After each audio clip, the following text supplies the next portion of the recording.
할렐루야. 살아계신 하나님 이자로 함께 하시는 줄로 믿습니다. 우리 옆에 있는 사람 손을 꼭 잡고서 축복하실래요? 예수님 이름으로 사랑합니다. 자, 우리 하나님 말씀 봅니다. 베드로후서 3장입니다. 베드로후서 3장 8절에서 13절까지 말씀을 보겠습니다. 신약성경 386페이지입니다. 베드로후서 3장 8절에서 13절 말씀, 다 저희 베드로전서 3장 8절로 13절까지입니다. 신약 386페이지, 다 저희 한 목소리 전체 합독하시겠습니다. 사랑하는 자들아, 주께는 하루가 천년 같고 천년이 하루 같다는 이 한 가지를 잊지 말라. 주의 약속은 어떤 이들이 더디다고 생각하는 것 같이 더딘 것이 아니라 오직 주께서는 너희를 대하여 오래 참으사 아무도 멸망하지 아니하고 다 회개하기에 이르기를 원하시느니라. 그러나 주의 날이 도둑같이 오리니 그날에는 하늘이 큰 소리로 떠나가고 물질이 뜨거운 불에 풀어지고 땅과 그 중에 있는 모든 일이 드러나리로다. 이 모든 것이 이렇게 풀어지리니 너희가 어떠한 사람이 되어야 마땅하냐? 거룩한 행실과 경건함으로 하나님의 날이 임하기를 바라보고 간절히 사모하라. 그날에 하늘이 불에 타서 풀어지고 물질이 뜨거운 불에 녹아지려니와 우리는 그의 약속대로 의가 있는 곳인 새 하늘과 새 땅을 바라보도다. 아멘. 이 말씀으로 주님 오심을 기다리는 삶, 주님 오심을 기다리는 삶이라는 제목으로 연애 말씀을 나누겠습니다. 추수감사절을 보낸 그 다음 날을 뭐라고 그러죠? 블랙 프라이데이라고 그럽니다. 사실 이때부터 이제 크리스마스의 본격적인 그 쇼핑 시즌이 시작되지요. 경제 어렵고 힘들다 그런다 할지라도 지갑 열기가 쉽지 않는 상황에 주어짐에도 불구하고 쇼핑몰마다 세일 품목을 사려는 사람들이 평소보다도 많이 북적됩니다. 달력을 보면은 이제 12월, 지금 12월 보내고 있는데 12월 1일, 거기 보면은 글자가 써 있어요. 세 글자가. 달력 안 보셨어요? 12월 1일 날 뭐가 써 있는지 아시나요? 대강절. 우리 순복음 시카고 교회 달력에도 대강절이라고 되어 있습니다. 영어로는 뭐죠? advent라고 되어 있죠. 출현하다, 도래하다 의미를 가집니다. 그러니까 대강절은 성탄절 기다리면서 4주 전부터 시작됩니다. 그러니까 주님이 이 땅에 오신 날을 기다리는 주간. 그래서 유럽은 이 문화가 한 달 내내 크리스마스 축제를 즐겨요. 그래서 크리스마스 시장이 열립니다. 4주 동안 주님이 오심을 기다리는 그것을 기념하면서 크리스마스 축제를 4주간 합니다. 그러니까 주님을 기다린다 해서 대림절, 강림절 이겁니다. 이런 것은 이제 주님이 이 땅에 오신 것을 기념하고 또 하나 더 그 있죠. 다시 오실 주님을 기다리는 겁니다. 2000년 전에 예수님이 오셨을 때는 우리의 구원을 위해서 오셨어요. 십자가에서 우리 모든 죄를 짊어지시고 사흘 만에 부활하시고 하늘에 오르셔서 천국에 계십니다. 그리고 그분이 때가 되면 이 땅에 다시 오신다는 거죠. 2000년 전에는 예수님이 오심을 기다렸지만은 오늘 우리들은 다시 오실 예수님을 기다립니다. 대강절 이거는 역사적으로는 예수님이 오신 날 25일 날 크리스마스 날을 기다린다 해서 4주간 동안 기다리는 시간 준비합니다. 그것을 이제 잘 우리가 기다리기 위해서는 뭘까요? 다시 오실 예수님을 기다리는 거죠.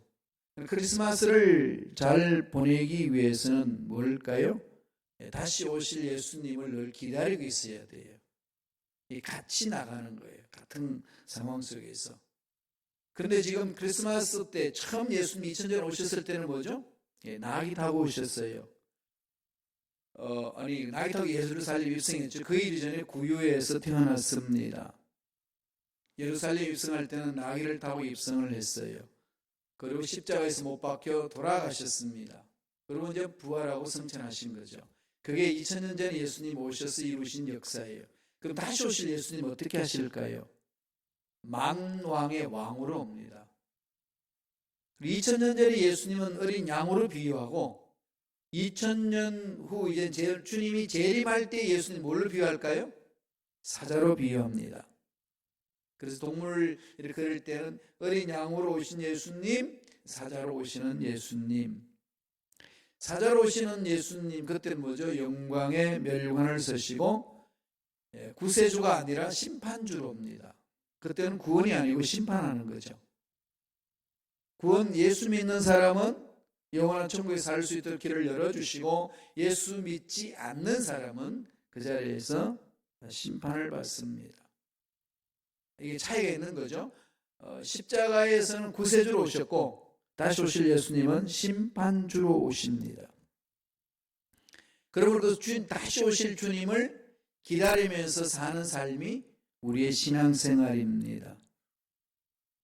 이걸 끝나는 것이 아니라 세상이 힘들고 어려운 이 상황이 끝나는 것이 아니라 주님이 다시 오심을 기다리기 때문에 아무리 지상에서 힘들고 어려워도 소망이 있는 거죠. 그것을 사모하는 것이 강림절의 그 절기를 지키는 정신이에요. 예수님 오심을 기다리고 다시 오심을 기다리는 것. 예수님 오심을 기념하고 크리스마스를 지키고 이제는 다시 예수님 오실 것을 사모하며 기다리는 겁니다. 문제는 언제 오시느냐는 거죠. 언제 오시느냐. 이 부분들이 세상 사람들도 안 믿고 예수 믿는 사람들도 지쳐버렸어요. 그리고 예수님이 다시 오심에 대해서 그동안 이단들이 너무나도 판을 쳤기 때문에 그 다시 오심에 대한 사모함이 서서히 사라지고 있습니다. 그래서 교회에서 예수님 다시 오심을 사모하자 그러면은 저건 또 이야기했던 걸 다시 한다. 아니면 이단들이 강조하는 것을 했는데 목사님 이상해지려고 그런다. 이게 뭔가가 조심이 이상하다. 이러면서 주님 오심을 강조하게 되게 되면은 조금 이렇게 색깔이 막 칠해지죠. 한국 상황에서 이제 남북이 나눠져 있기 때문에 조금만이라도 진보적인 생각과 말을 하게 되면은 대체적으로 사람들이 뭘 하죠? 색칠을 칠하죠. 이렇게 색칠을 칠합니다. 빨간색을 칠하면서 탁 잘라버리고 싶은 그런 것들이 막 이렇게 우리 국민 정서 속에 있지 않습니까? 그러니까 이 남북이 나눠진 사회에서 통일 이야기를 잘 못합니다. 그리고 또 북한을 돕는 것을 정치적으로도 잘 풀어나기가 어려운 상황이기 때문에 자꾸 이제 우리의 관심에서 벗어나게 되는 거죠. 이단들이 워낙 예수님 오심에 대해서 초를 많이 쳤어요. 그래서 사람들로 하여금 다시 오실 예수님에 대한 기대가 서서히 없어지도록 만들었습니다. 이 부분들을 우리가 잘 분별해야 되거든요. 예수님은 거짓 선지자를 판단할 때 그 열매로 그 나무를 알라고 했습니다.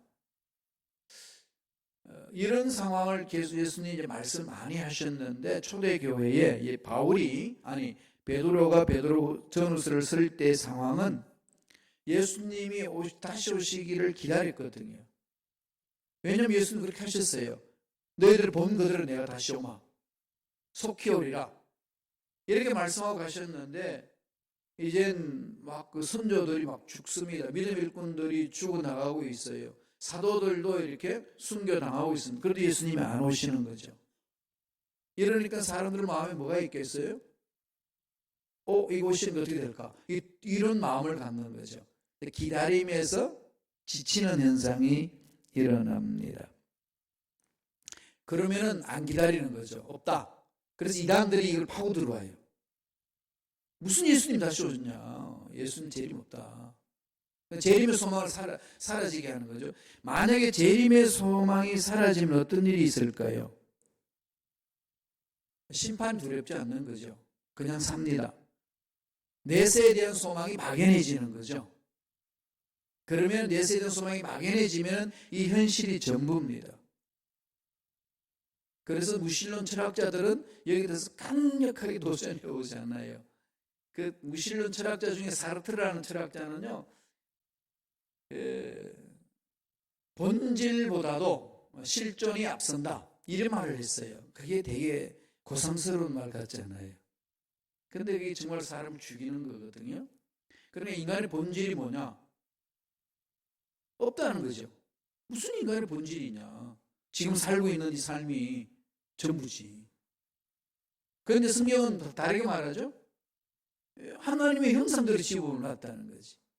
여태까지 모든 이 강조점이나 사람들을 세뇌시키는 것은 본질이 있으니까 본질을 찾아가야 된다 이 말을 했는데 실질적으로는 그런 것은 없다. 그러나 현재 살아있는 이 삶이 중요하다. 그러면서 그 사람이 뭐라고 예를 들면 의자를 들었어요. 의자의 본질이 뭐냐? 앉는 거다. 그러잖아요. 의자의 본질은 앉는 거지요. 이게 앉는데 아무 쓸모없던 의자는 아니지 않습니까? 그런데 이 의자가 의자하고 나하고 앉아 있는데 강도가 칼 들고 들어오면 그 의자는 뭘로 바뀔까? 의자의 본질만 찾으면은 어떻게 강도한테 이겨낼 수 있느냐? 그러면 그 의자는 무기로 변해야 된다는 거죠. 강도를 내리치는, 강도를 때리잡는 무기로 바뀌어야 되니까 의자의 본질은 앉는 건데 지금 실존 지금 현재 이 상황에는 그건 의자의 본질을 추구하면 살 못 산다. 그건 강도를 때려 죽이는 쳐 부수는 무기로 돌변해야 된다는 거죠. 그러니까 본질보다 실존이 앞선다 이런 말을 써가지고 이 세상을 막 뒤흔들었습니다. 그런데 그런 인간이요 죽을 때는 자기가 돌아갈 집이 없으니까 죽음을 되게 두려워했어요. 막판에는요 발악을 하면서 죽었습니다. 왜 그렇게 했어요?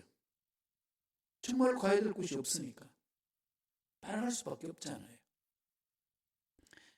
사탄들은 어떻게 하든지 예수님의 다시 오심을 막는 거죠. 그냥 살라. 현재 실존이 중요한 거지 이럽니다. 그러면서 오늘 베드로가 재림이 없다라고 말하는 주님의 기다림이 필요 없다라고 말하는 그들을 향하여서 던지는 말씀이 오늘 말씀이에요. 그러면서 주시는 메시지 두 가지입니다. 첫째로 하나님의 시간을 기다리라는 거죠. 너희들이 시간을 정하지 말고 하나님의 시간이 있다. 하나님의 때가 있다. 이건 주님 오실 시간만 하나님 정해진 것이 아니라 기도 응답하는 것도 하나님 정해준 시간이죠. 그냥 우리가 땡깡 부린다고 응답 받는 게 아니고 하나님 정하신 때가 있습니다. 하나님 뜻 안에서 하나님 때 안에서 믿음으로 구할 때에 그게 이루어지는 거잖아요. 그러니까 늘 하나님의 때를 사모하고 내 기도 문제 응답의 때를 사모하고 하나님의 뜻을 사모하고 믿음으로 인내하는 거죠. 하나님의 시간, 재림은 하나님 역사하시는 시간은 인간의 필요에서 이루어지는 것 아니다. 하나님 정하신 때가 있다. 그러면서 3장 8절 이런 말씀을 합니다. 베드로후서 3장 8절 다 같이 한번 읽어볼까요? 다 같이 한 목소리 읽겠습니다. 사랑하는 자들아 주께는 하루가 1000년 같고 1000년이 하루 같다는 이 한 가지를 잊지 말라. 사람이 정해놓은 크로노스 지나가는 이 시간 속에서 하나님의 역사를 끼워 맞추지 말라는 거죠. 내가 신앙생활 몇 년을 했고요. 내가 기도를 10년 했는데 응답이 없습니다. 그러니까 응답이 안 되려나 봅니다. 이런 생각을 하지 말라는 겁니다.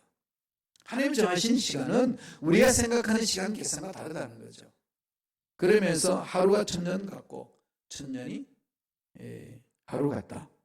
잊지 말라는 거죠. 그 무슨 얘기죠? 모든 일은 하나님이 정하신 때에 이루어진다는 거예요. 그래서 주님 오신 날 크리스마스를 기다리는 이 마음에는요 늘 이 마음을 품으셔야 돼요. 주님이 때를 정하고 우리를 찾아주시고, 또 하나님 때가 되면 우리의 모든 악한 세력을 다 멸해버리시고 우리를 승리의 길로 인도해 주신다는 것, 이걸 지금 우리 마음판에 새기라는 거죠. 왜 그럴까요?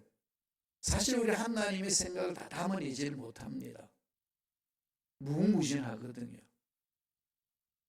어마어마한 그 하나님의 능력을 우리 좁은 이 생각으로 어떻게 다 담아내겠어요? 못하는 거잖아요.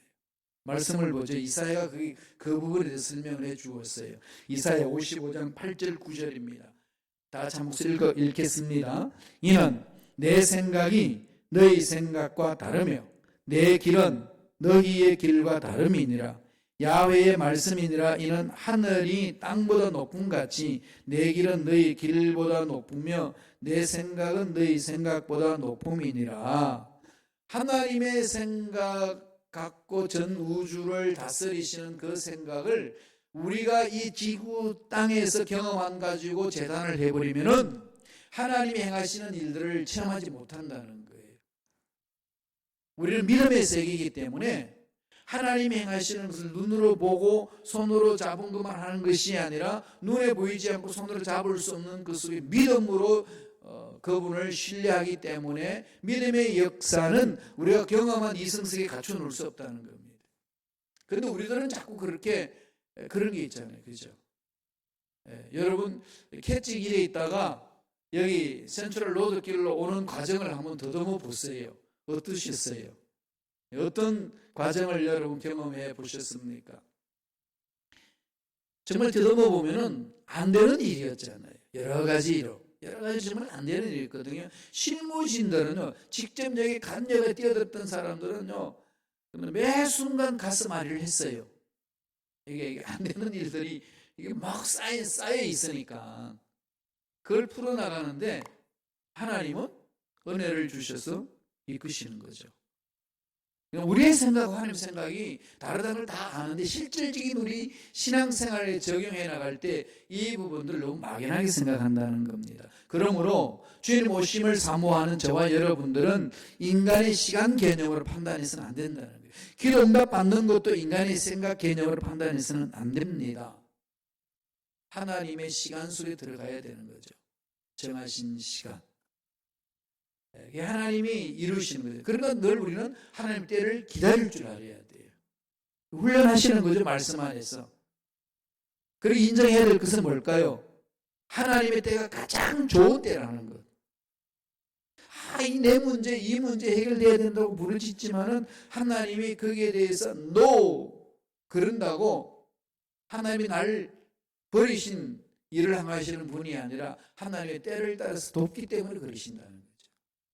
때가 있습니다. 그래서 크리스마스를 맞이하면서 이 때를 좀 깊이 생각하면 좋겠어요. 주님이 오실 때도 때가 참에 오셨거든요. 때가 참에 그러잖아요. 복음서에 보면은 그 말씀을 하거든요. 공간복음에서 마태, 마가, 누가에서 공통적으로 관점이 때가 참에 예수님 오셨습니다. 그 어떤 때죠? 인간이 정해놓은 크로노지컬 타임에 의해서 크로노스에서 오신 게 아니고 카이로스, 하나님이 정하신 그때 임했다는 거죠. 그러므로 내 꿈, 내 계획, 내 소원대로 일이 잘 진행되지 않는달지라도 여전히 하나님을 신뢰하고 때를 기다려야 된다는 거죠. 이걸 강조하는 겁니다.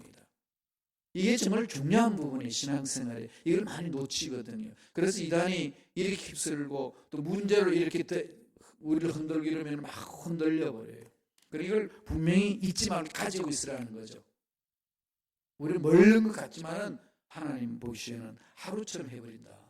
순식간이잖아요. 은혜는 순식간 옵니다. 문제 해결도 순식간 오는 거예요. 여러분 성전에 들어와서 깜깜한 이 성전에 이렇게 환하게 밝히는 방법은 뭐죠? 딱 하나밖에 없어요. 뭡니까? 스위치를 켜면 되잖아요. 스위치를 켜면은 갑자기 환해져요. 내 마음에 답답한 이 문제를 고통스러운데요. 하나님 은혜가 임하면은 깜깜한 내 마음이 순식간에 환해집니다. 이런 은혜가 있다니까. 이걸 사모하는 거죠. 예. 그래서 하나님의 시간은요, 천년이 하루 같고, 하루가 천년 같고, 천년이 하루고, 하루가 이게 정말 신비잖아요. 그죠? 이걸 맛보는 겁니다. 그래서 사업할 때, 직장생활할 때, 또 자녀 교육할 때, 앞날에 계획을 세울 때요, 이 말씀을 깊이 새겨야 돼요. 두 번째는 사도 베드로가 뭘 지금 말하는 거죠? 하나님의 선한 목적에 집중하라는 거죠. 모든 것이 하나님의 선한 목적, 궁극적인 목적에 달려들어야 돼요. 우리가 이 세상에요, 돈을 많이 벌고 몸매를 가꾸고 건강히 살고 공부 열심히 해가지고 학위 받고 또 좋은 자리 차지하는 것 정말 중요하잖아요. 그죠? 그런데 그런 것들은요, 100년 지나면 다 없어집니다. 영원에 비하면 100년 너무 짧은 거고, 우리 인생이 보면 100년 짧다 그러지만 그 긴 거거든요. 그 긴 시간 동안에 우리가 달려들어서 온 몸을 바쳐서 돈 모아놔도 없어지고, 건강을 유지하려고 해도 사라지고, 이쁜 것도 사라지고, 높은 위치도 다 사라집니다. 없어지는 것들이죠. 여기 결단을 해야 되잖아요. 내 인생 어디다가 목숨 걸까? 내 인생의 궁극적 목적이 어디 있어야 되냐? 없어질 것에 내 인생 바칠 거냐? 아니면 영원한 것에 바칠 거냐? 이 부분은 우리들 깊이 되새겨야 되잖아요. 짐 엘리어트라는 선교사가 있었는데요. 여기에서 한 1시간 정도 떨어져 있는 윌턴 칼리지 있잖아요. 윌턴 칼리지 수석으로 졸업한 분이에요.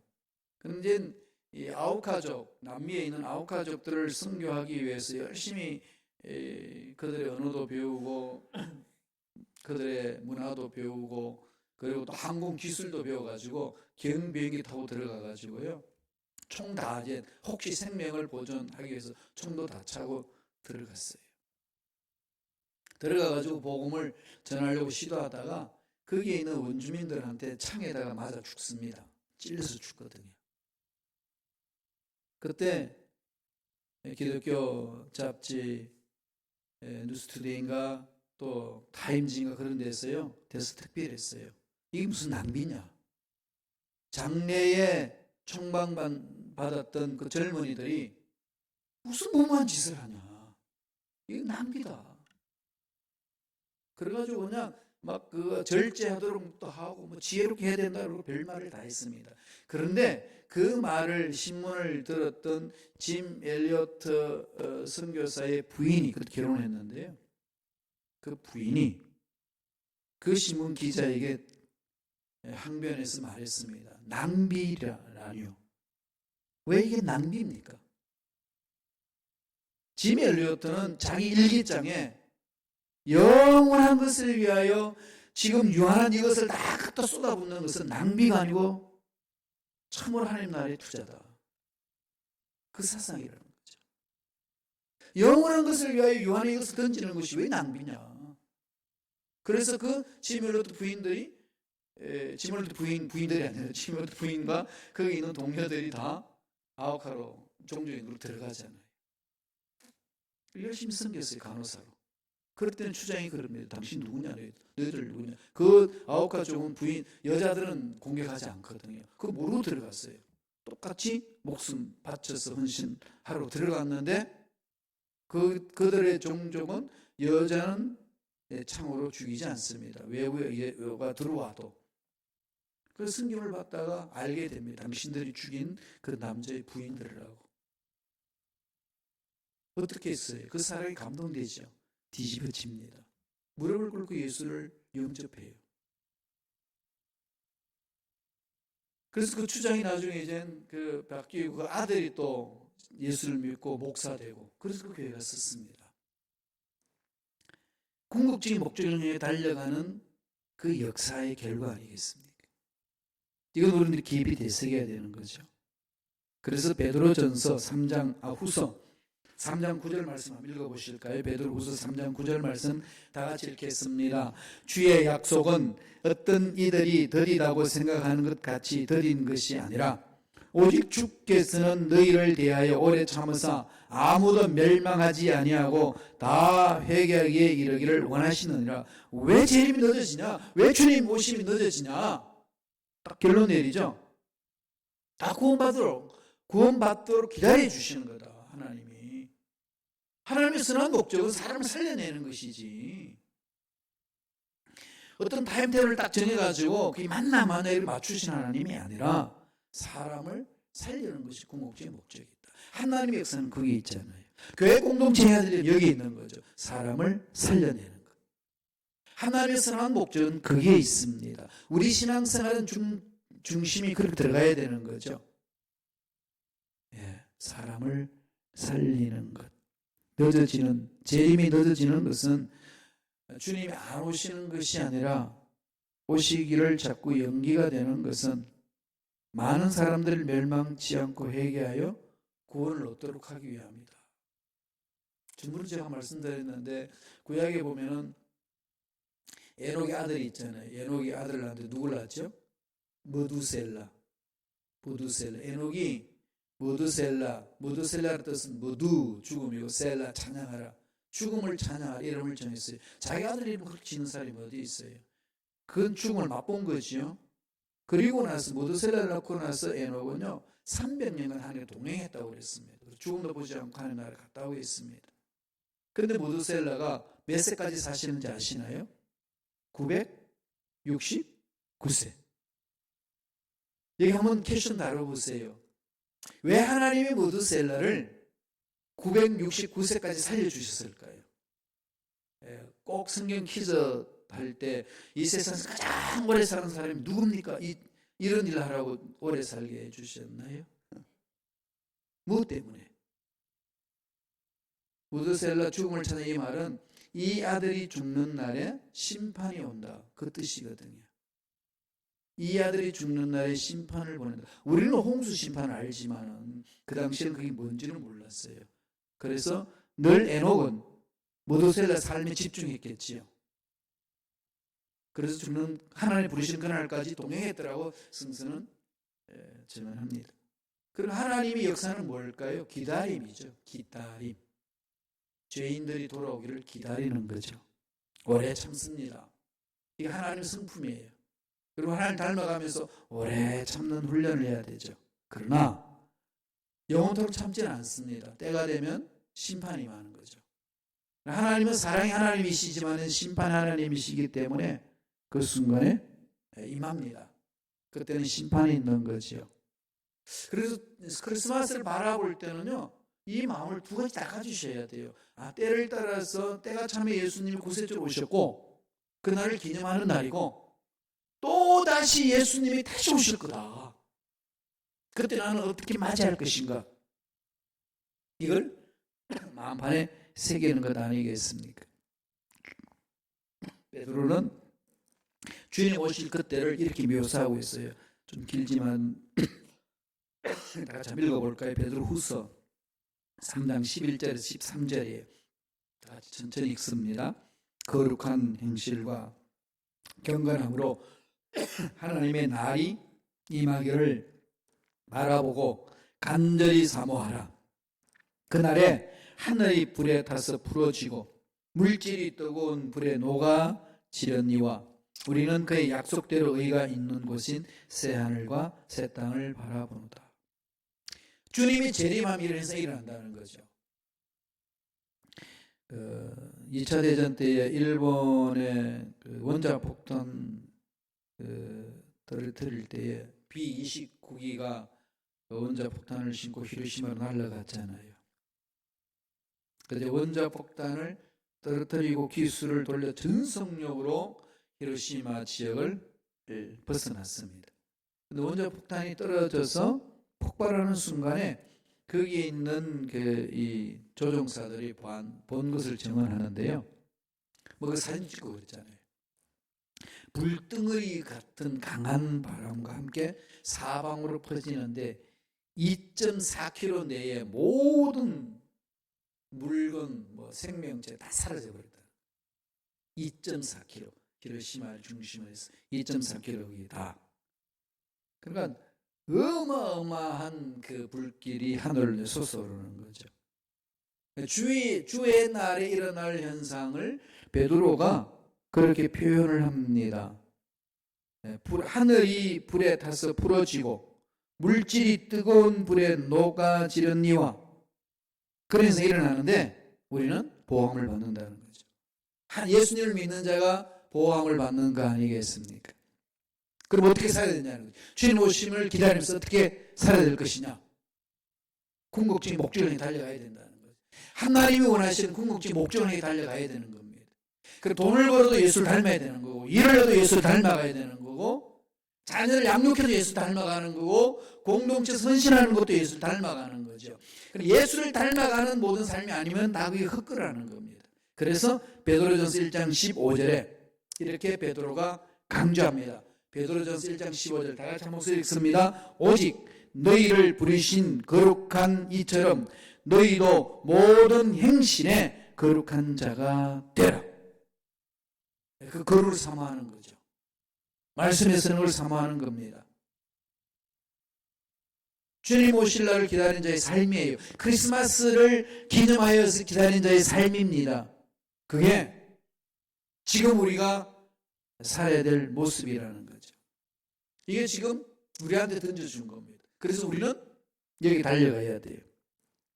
어떤 행편에 취했든 어떤 문제를 만나든지 내 손이 이루어졌든 안 이루어졌든 그게 중요한 게 아니고 주님 오심을 기다리면서 크리스마스 날을 맞이하는 자가 되어야 된다는 겁니다. 그래서 정말 이 기다림, 주님의 오심을 기다림을 마음판에 새기시고 하나님의 때를 사모하시고 궁극적인 목적을 향해 달려가는 저와 여러분 되시길 간절히 축원합니다. 기도하겠습니다.